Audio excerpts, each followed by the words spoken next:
สบายดีเนาะสบายดีหมัดสุขุสุกคนที่เขามาเบิ่งคลิปนี้เนาะ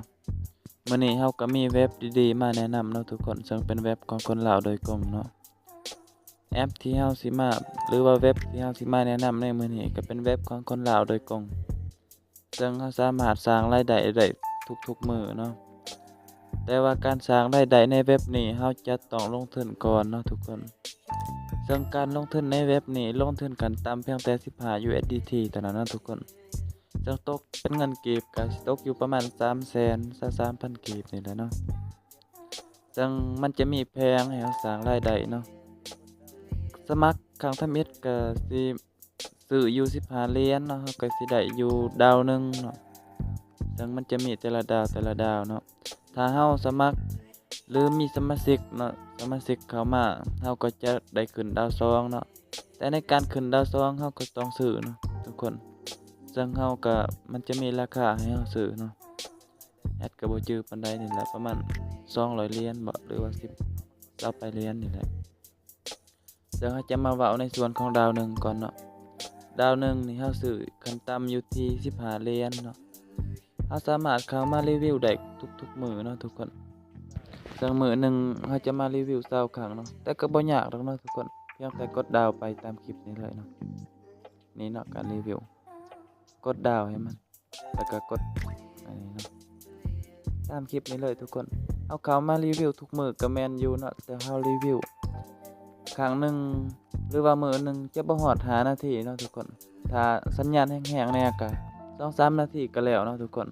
แล้วก็มีรายได้เลยเนาะประมาณ 8,000 กีบ 7,000 กีบซึ่งเราจะกดไปเรื่อยๆเนาะจนให้มันฮอด30 USDT เนาะตัวนี้แม่นเราจะกดเข้าไปให้มันได้ 100% เนาะทุกคน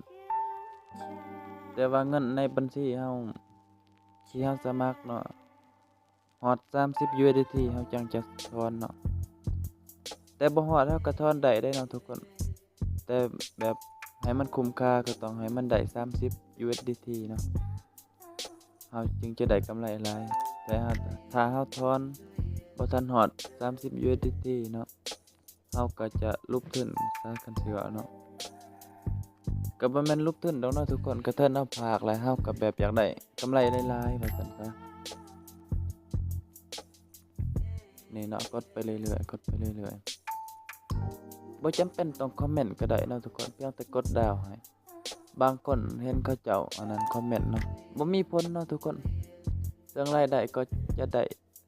สำคัญเนาะเรื่องแต่ว่ายิ่งหลายมื้อ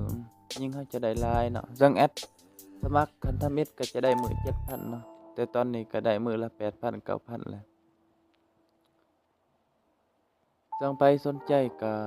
สามารถทักเนาะหรือคอมเมนต์ไว้เนาะลิงก์สมัครเขาจะทิ่มไว้ในกล่อง description เนาะทุกคนหรือในกล่องคอมเมนต์เนาะทุกคนสามารถเข้าไปกดเบิ่งได้ถ้าไปที่สนใจเนาะสำหรับการเติมทอนนี่เราสามารถถอนผ่านธนาคารโดยตรงเนาะธนาคารบ่ว่าจะเป็นธนาคารการค้าหรือธนาคารพัฒนาเนาะเราสามารถฝากถอนผ่านธนาคารลาวได้เนาะหรือไผที่บ่สะดวกฝากถอนผ่านธนาคารเราก็สามารถฝากถอนผ่านกระเป๋าเนาะกระเป๋าคริปโตบ่ว่าจะเป็น Binance Trust Wallet หรืออื่นๆเนาะเราสามารถฝากถอนได้มันจะมีแอดมินคอยตอบเนาะและในตอนนี้เนาะทุกคนเราสามารถเข้ามาฝากดอกเบี้ยได้เนาะซึ่งไผที่มีงบก็สามารถเข้ามาฝากดอกเบี้ยได้เนาะ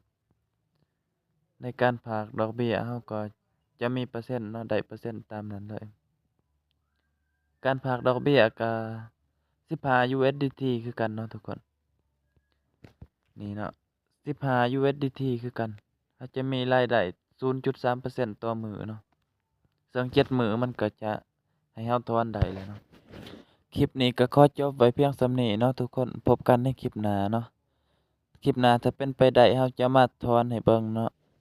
สำหรับใครที่มักคลิปแบบนี้เนาะก็อย่าลืมกดไลค์กดแชร์เนาะกดติดตามให้แอดเนาะเพื่อเป็นกำลังใจในคลิปต่อไปทุกคน